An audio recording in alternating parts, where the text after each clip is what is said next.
Iniciados os nossos trabalhos, eu vou então ler um texto de Emmanuel, que se encontra no livro Escultores de Alma. Emmanuel faz um comentário de uma frase de Jesus que está em Lucas, capítulo 13, versículo 33. Jesus disse o seguinte para nós: importa, porém, caminhar hoje, amanhã e no dia seguinte. Olha que mensagem. Importa, porém, caminhar hoje, amanhã e no dia seguinte. E Emmanuel vem explicando o seguinte: destacamos do texto do evangelista Lucas essa recomendação do Senhor para entendermos a importância da continuidade na execução dos deveres que nos cabem na sementeira do bem. Muitos companheiros começam no serviço do Evangelho, mas depois de alguns dias alegam obstáculos para se imobilizarem através de compromissos com atividades sem proveito. É a fuga. Outros se acreditam diminuídos ante os pontos de vista de amigos e param à margem da estrada a fim de se acomodarem com a queixa descabida. Entretanto, a palavra do Divino Mestre é demasiado límpida para que nos enganemos. É necessário agir na extensão da luz e na sustentação das boas obras, tanto quanto nos faça possível. Não percas tempo com ilusões e queixumes. Esquece males, esquece sombras, esquece enganos e ofensas, e agindo para o bem, caminha para a frente. Então é uma boa orientação para nós. E após essa leitura, nós vamos à nossa prece. É um instante muito importante, o momento da prece. É um momento onde deixamos de lado tudo aquilo que nos incomoda, nos perturba, e vamos fazer a nossa conexão com Jesus, com Deus nosso Pai. É um instante de sublimação, é um instante que procuramos a paz interior na sinceridade das nossas palavras e na sinceridade dos nossos sentimentos. Então, nesse instante, Jesus, em que estamos reunidos em Seu nome, sabendo que está no meio de nós, nós agradecemos hoje, Jesus, por esse dia que se inicia, por as oportunidades que vão acontecer na nossa vida e que nós temos a oportunidade de vivenciá-las da melhor maneira possível. Nos ajude, Jesus, a caminhar para frente. Não permita que nós paremos no meio do caminho. Apesar das dificuldades, apesar das tristezas, apesar da angústia que muitas vezes assola o nosso coração, nós rogamos, Jesus, de joelhos em espírito, não deixe que nós paremos no caminho. Segure as nossas mãos, Jesus, e nos ajude a caminhar para frente com segurança, com fé em Deus. E assim, Jesus, nós só podemos dizer: Pai nosso que estais nos céus, santificado seja o vosso nome, venha a nós o vosso reino, seja feita a vossa vontade, aqui na terra como nos céus. O pão nosso de cada dia nos dai hoje, perdoai, Senhor, as nossas ofensas, assim como nós perdoamos a quem nos tem ofendido. E não nos deixeis cair em tentação, e livra-nos do mal. Graças a Deus, e graças a Jesus. Então, meus amigos, vamos dar continuidade. Eu vou passar o microfone para aquele que fala com o coração, Oswaldo.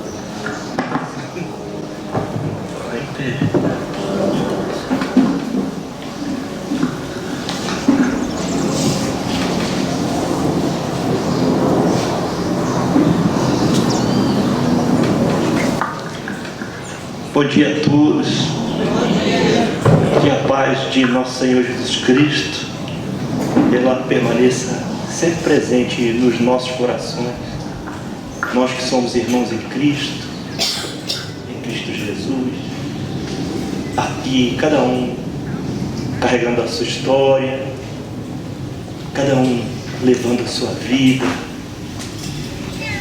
cada um com a sua missão, a sua representatividade no mundo. Agora mesmo é oportuno que nós possamos observar esse momento, desde a hora que nós abrimos nossos olhos. O que foi que nos impulsionou a estar aqui, nesse momento? O que nos impulsionou, meu irmão, a estar aqui hoje de manhã, nessa casa de luz? A você, minha irmã, o que foi que te trouxe aqui? A senhora, o senhor, que veio com tamanha dificuldade, mas está aqui conosco. Vocês que estão aí agora preparando nosso café lá dentro da cozinha, os espíritos que estão aqui conosco, o que impulsionou a cada um estar aqui hoje? Vamos tentar refletir sobre isso enquanto aqui estivermos.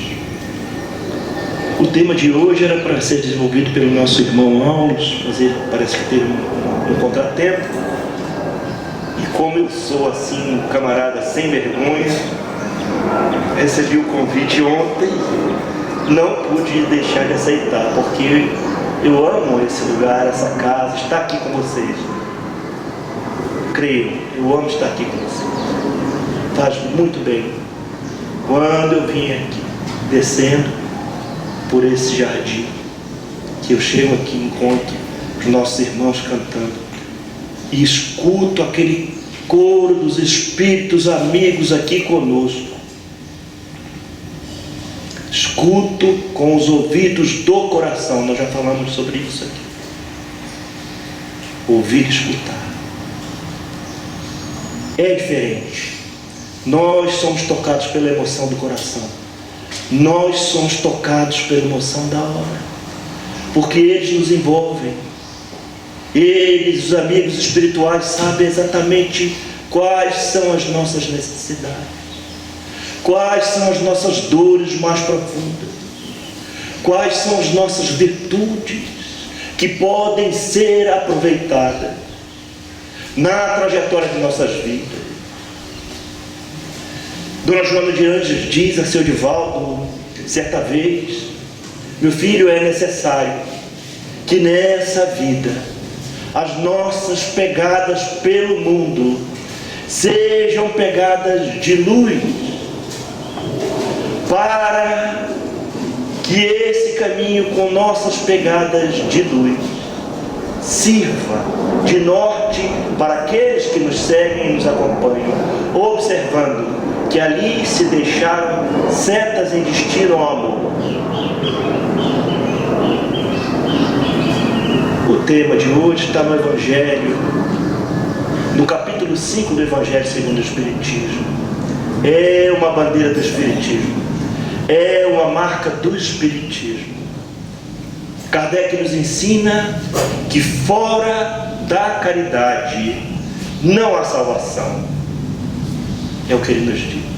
Fora da caridade não há salvação. Mas que salvação é essa que nós estamos aqui esperando? Salvar de quê? Nós fomos, aqui no Ocidente principalmente, criados com a ideia do céu e do inferno. Mas a doutrina espírita desmistifica isso. Então entendia-se que era a salvação para não cairmos no inferno, onde lá haveria o pranto e o ranger de dentes. Mas Allan Kardec, ele traz um desdobramento diferente. A doutrina espírita levanta uma bandeira de luz sobre essa questão da salvação e da caridade. E nesse capítulo propriamente dito, lá no item 10, há uma mensagem de Paulo, já em espírito, falando exatamente sobre essa questão da caridade, que deve nos impulsionar, não somente nesse mundo em que vivemos, porque a caridade, segundo nos esclarece Paulo, aqui ela demonstrará através dos nossos corações o que é que nós temos feito da nossa vida para seguir com essa bandeira consagradora de luz, que é a caridade.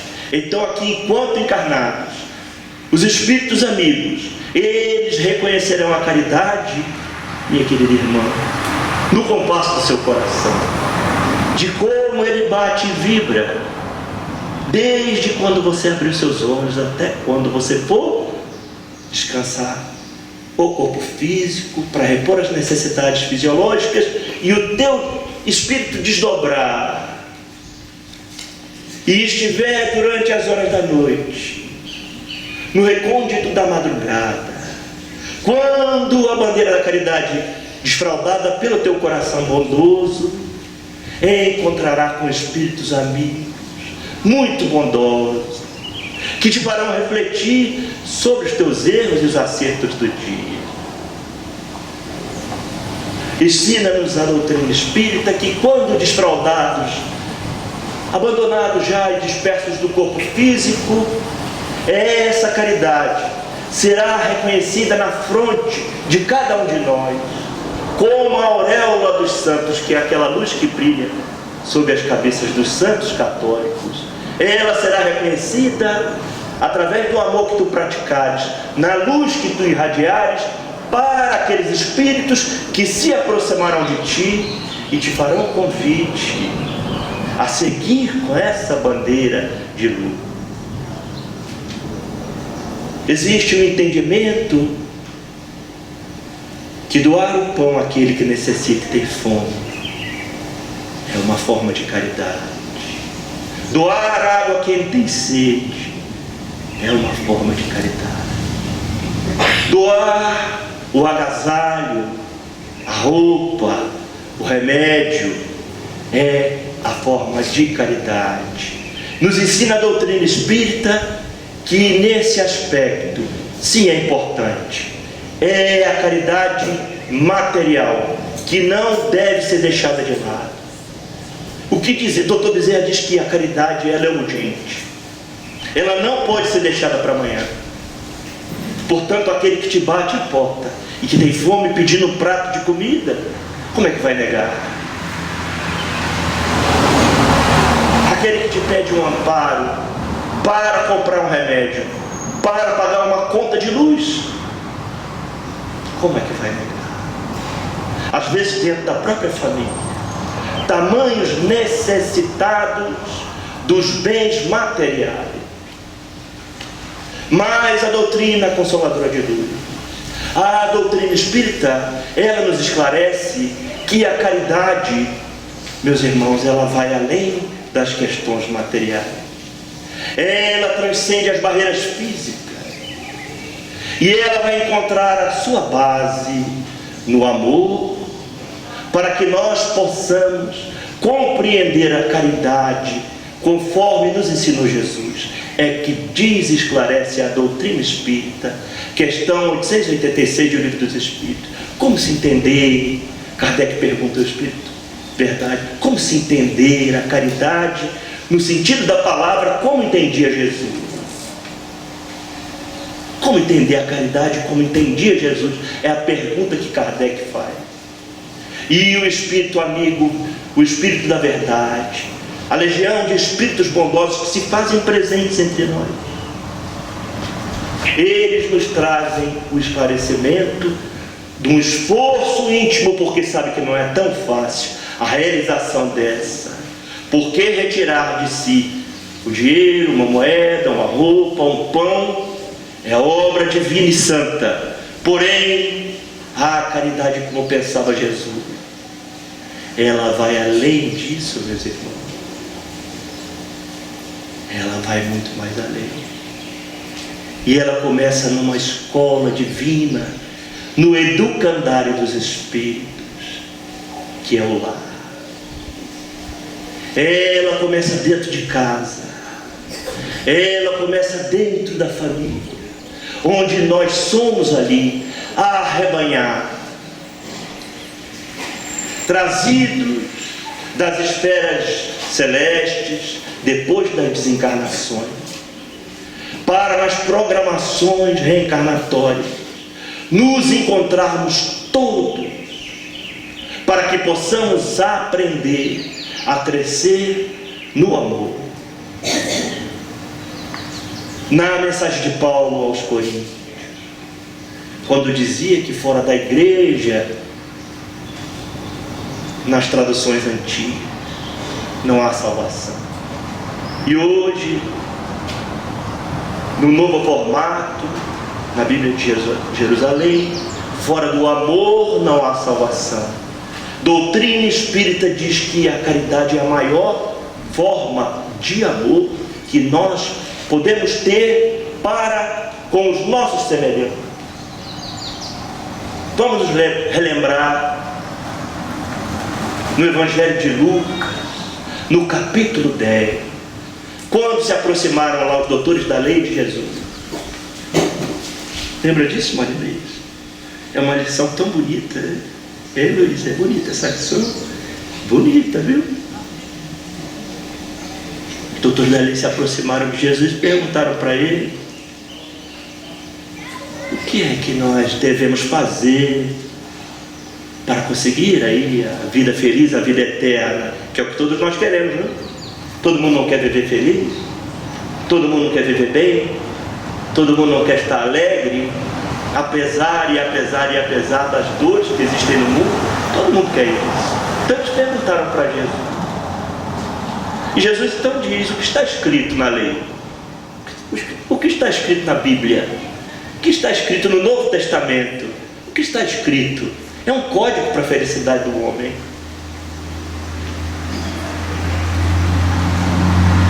Então faz o que está lá escrito. É a mensagem de Jesus.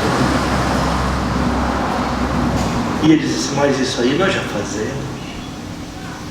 E ele então diz: descendo da estrada de Jericó para Jerusalém, havia um samaritano.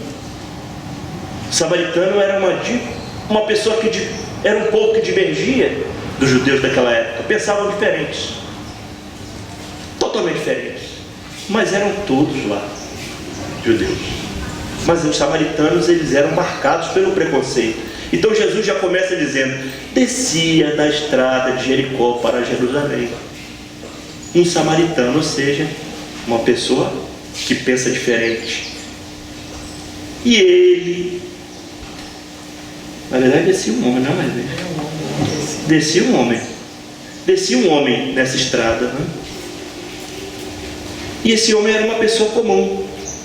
É nós aqui pegando o nosso carro para descer aqui, pegando o ônibus, o coletivo, para descer para lá, para cá. Era uma pessoa comum, qualquer um.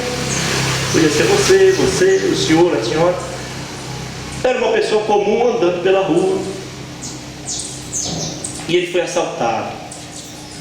Bateram muito nele, machucaram. E ele ficou arrebentado no chão. E Jesus diz que ele estava quase morto. Estava quase morto. Não tinha morrido ainda, viu? Estava ali quase desencarnando. E quando passa um doutor da lei, um estudioso das leis, conhecia tudo, viu o homem caído no chão e passa largo, nem se tocou. Passa um levita que tocava no templo, também conhecia toda a lei, era profundamente estudioso, vê aquele homem quase morto, não se toca, pelo coração e vai embora. E aí sim, Jesus diz que vem o samaritano, né?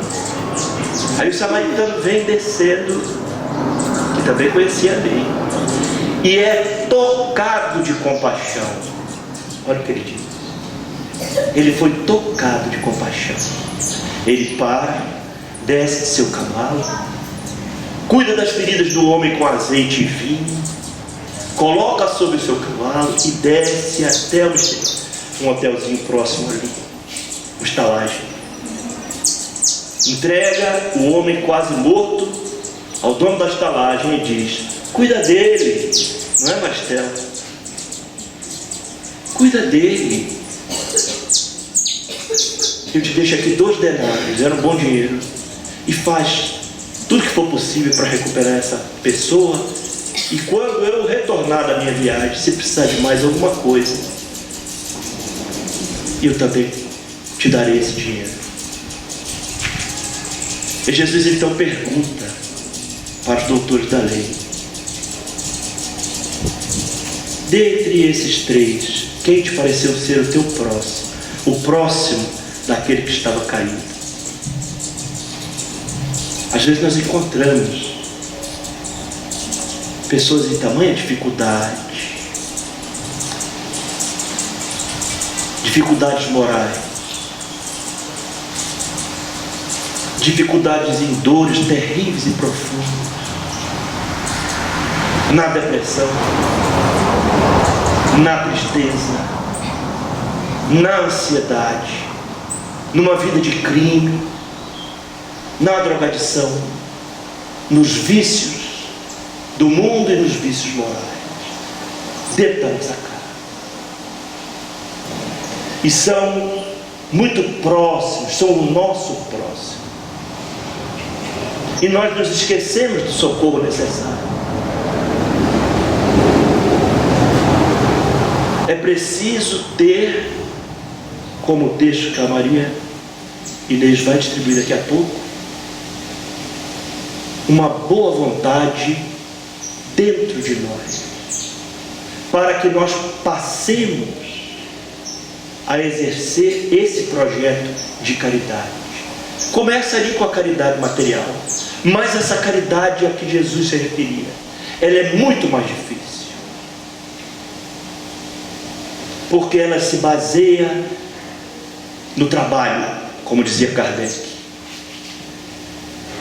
na solidariedade, que são as questões humanitárias, e na tolerância e na paciência. E quem nos exige mais tolerância e paciência, senão aquelas pessoas que estão conosco dentro da nossa casa, do nosso lar? No livro Ceifa de Luz, Chico Xavier relata Doentes em Casa, de Emmanuel. Você conhece essa, sabe? Ela já foi minha professora, viu? Junto com o seu João Alonso, me dava as primeiras aulas lá de oratória. Eu era assim, aprendiz de algumas palestras lá em Salvador, na Bahia, mas quando eu vim para cá,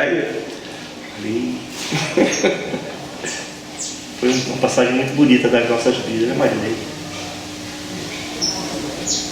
Aí tem esse texto do Chico no Ceifa de Luz, que ele fala doentes em casa. Puxa, doentes em casa. Ele fala exatamente sobre uma forma de caridade tão importante dentro da nossa casa. E ele diz assim: imagine agora mesmo, imagine agora, se nós tivéssemos um mal súbito e nós desencarnássemos aqui, como desencarnou o nosso irmão Peixinho recentemente. Conheci o Peixinho lá, mais jovem, na Bahia, cheio de amor no coração, com projetos muito lindos que desenvolveu durante a vida. Ele e a sua esposa Edinólia, conheci lá em Salvador, quando morei lá.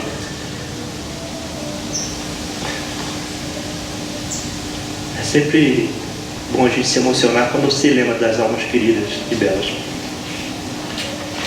Então ele dizia: imagine se você sofreu um acidente, se você agora desencarnou. Bom, desencarnei, passei por aquele período da perturbação do espírito, que é natural, né? Como se a gente estivesse dormindo e alguém te chacoalha, aquele sono profundo, você desperta, né? Mas o despertar espiritual, ele é um pouco mais prolongado, é uma readaptação, e os amigos espirituais nos dizem que os parentes amigos vêm nos receber em festa. Então imagine que desencarnamos, recobramos a nossa consciência espiritual, estamos lá no mundo espiritual, e nós começamos a observar, olha ali, lá vai meu pai, meu Deus, como está necessitado de ajuda, tinha tantos vícios, ainda permanece sofrendo. Olha, meu Deus, vai ali meu irmão mais velho, tanta dificuldade para lidar com o dinheiro, como sofre aqui no plano espiritual. Olha ali aquela filha que desencarnou pelo suicídio, que sofrimento. Olha como vai aquele que desencarnou por causa dos vícios da carne e da matéria. E você vai enxergando seus parentes e amigos, os familiares, e vai vendo que eles são doentes, que necessitam tanto da sua ajuda. E aí os espíritos amigos dizem assim: agora você, por misericórdia divina, tem aqui um passaporte, minha irmã, para subir para as esferas superiores. Pode subir. O que nós faríamos? É a pergunta que o Chico faz. Deixaríamos essas pessoas que nós tanto amamos, que nos cobram a paciência, a tolerância como forma de caridade? Eu vou pegar aqui o meu Sputnik para o plano espiritual e todo mundo que fique por aí? Ou eu vou querer ajudar aquele que já foi? Aquele filho difícil, aquela filha difícil, aquela alma que nos exige mais tolerância, que é a que mais nós devemos. Eu tenho certeza que a maioria de nós não seguiria para um plano superior antes de acolher a todos aqueles que estão ali com o seu coração fraterno, na máxima da caridade. E aí o Chico diz assim: então agora voltemos novamente para os nossos lares, agora quando estamos encarnados. Observemos quem são esses doentes no lar. Aquele filho que se envolveu na criminalidade, aquela filha que está envolta nos processos da depressão, que toma drogas terríveis para se manter no equilíbrio, aquele que caminha com dificuldade pela vida de drogadição, aquele que tem vícios morais terríveis, que fala coisas que às vezes não são necessárias e que maltratam. O que nós faríamos? Abandonaríamos todo mundo? Ou nós tentaríamos um esforço ainda maior de caridade através do perdão e da paciência, acolher a todos aqueles que abrigam essa nossa grande família dos seres humanos que estão no planeta, a começar pelo nosso lar. A bandeira da caridade é uma bandeira que deve tremular o tempo inteiro, movida pelas bênçãos do amor de Jesus, o nosso modelo aqui. A bandeira de luz da caridade, ela deve começar com a caridade por nós mesmos, compreendendo que não somos pessoas perfeitas, que estamos no mundo para aprender através do convívio, que estamos no mundo com a nossa missão, que não é difícil, para acolher aqueles que nos atendem, um apelo de amor através da ingratidão, para acolher aqueles filhos amados do nosso coração, que muitas das vezes nós imploramos pelo carinho, pelo amor, pelo afeto, e somos acolhidos pela indiferença. A caridade para consigo mesmo, É olhar para dentro de si e perceber o quão ainda estamos distantes de Jesus. Mas Deus não deixa ninguém abandonado nesse mundo. Toca profundamente os nossos corações ao despertar, ao tocar as nossas vidas e dizer: filho amado, segue, porque a tua trajetória é uma trajetória de luz, porque a tua vida é uma bênção divina e santa, e deve ser assim entendida. Nosso Senhor Jesus Cristo uma vez disse que passemos à direita os benditos de meu Pai, porque toda vez que fizeres a um pequenino, é a mim que faz. E nós até hoje vivemos nos perguntando: mas Senhor, quando foi que nós te fizemos algo? Quando foi que nós construímos algo por ti? E ele diz que quando eu estive no abandono, nos presídios, e tu foste me visitar. Quando eu estava doente, me foste ver. Quando eu tive sede, me deste de beber. Quando eu tive fome, me alimentaste. Quando eu estava desnudo, e tu me vestiste.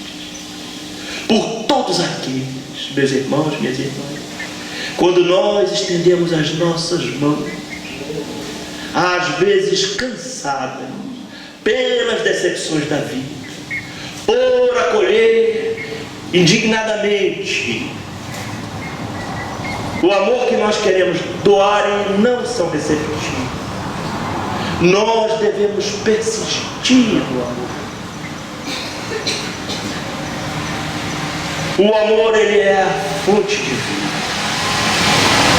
O amor, ele é capaz de sublimar, se for um amor justo e sincero, ele será reconhecido mais cedo ou mais tarde. Portanto, a bandeira da caridade, como nos ensina a doutrina espírita, ela deve ser uma bandeira de luz, uma bandeira de amor, estendida santamente todos os dias, acolhendo a todos aqueles que baterem a nossa porta, necessitados do caminho, porque amanhã seremos nós os necessitados a pedir o pão da compreensão, a pedir o pão da tolerância, o pão do perdão, o pão do entendimento, o pão da paz que nós tanto necessitamos.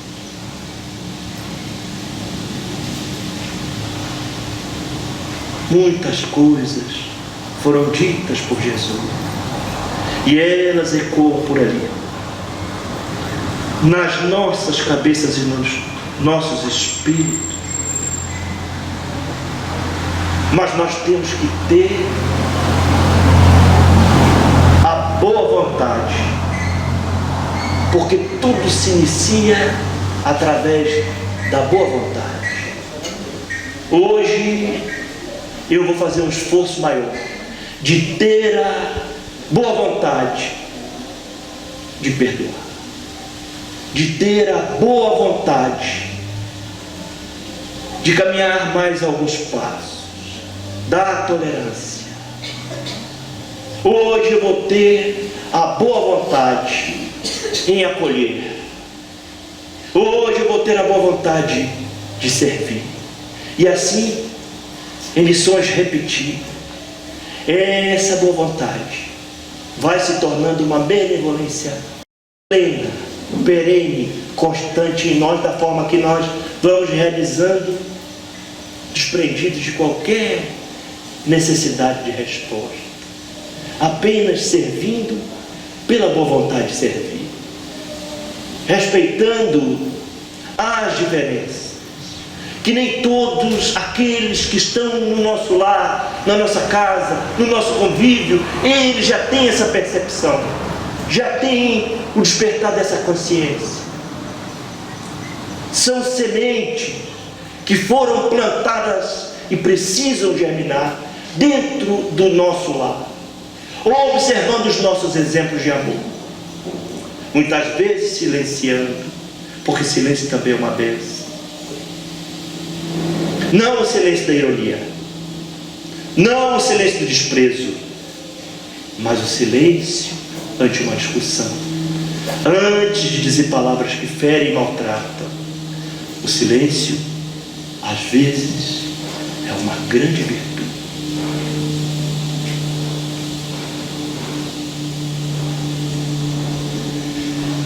O Espírito Paulo diz que nós somos reconhecidos pelo perfume da caridade. É como se aqui estivesse uma rosa linda, doando o seu perfume para cada um de nós. Essa rosa linda que está no seu coração aí plantada, no seu. Aqui tem uma rosa linda, no seu. E ela começa doando aquele odor de perfume que a gente sente e fica assim, tão envolvido. Assim é o perfume da caridade. Que esse perfume possa mover as nossas vidas. Que esse perfume, agora, exalado nesse instante, pela espiritualidade divina, sinta, ele seja uma constância. Porque fora da caridade não há uma salvação para a construção de um mundo feliz. E que esse mundo se inicia aqui, dentro de cada um de nós. Desejo a todos nós uma vida plena de caridade, como nos ensinou Jesus.